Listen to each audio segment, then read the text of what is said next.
বলে ভালোই তো হলুদ শাড়ি পরেছো আজকে পুজোর দিন, কিন্তু আমাদের তো পুজো টুজো নাই, অসুস্থ চলতেছে। তা রান্না বান্না কিছু করছো না? আজকে ওই উঠবো না। হ্যাঁ মা, পুজো নেই তো কি হয়েছে? বাঙালি মানে খাওয়া দাওয়া, উৎসব, আয়োজন, সব কিছু। শ্রী পঞ্চমী আজকে, হলুদ শাড়ি পরা, হলুদ খাবার, লাল পাড়া শাড়ি পরা, এগুলোই তো প্রচলিত আমাদের হিন্দু ধর্মে। আসুন তাড়াতাড়ি আসুন, দেখে যান না অনেক কিছু রান্না করছি। দাঁড়াও দেখি কি বানাইছো। হ্যাঁ মা আসুন, সেই পদের না হলে আমি খামু না। আসুন মা আসুন। কি বানাইছো? হ্যাঁ মা, হ্যাঁ কি বানাইছোটা কি? দেখুন দেখুন বানিয়েছি কি দেখুন, এই দেখুন। ও বাহ, আলুর দম, ঝোল ঝোলে আলুর দম। এটা কি বানাইছো?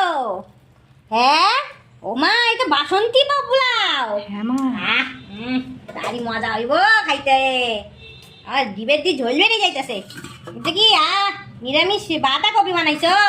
না যাক বৌমা, তা ভালোই বানাইছো। ঠিক আছে, তুমি বাইরে বেড়ে নিয়ে আসো, আমি খাইতে বসলাম, খিদা পাইছে আচ্ছা, জানা পেটে আচ্ছা মা, আসুন। ইঁদুর দৌড়াই সব কুয়া বানাই ফেলতেছে।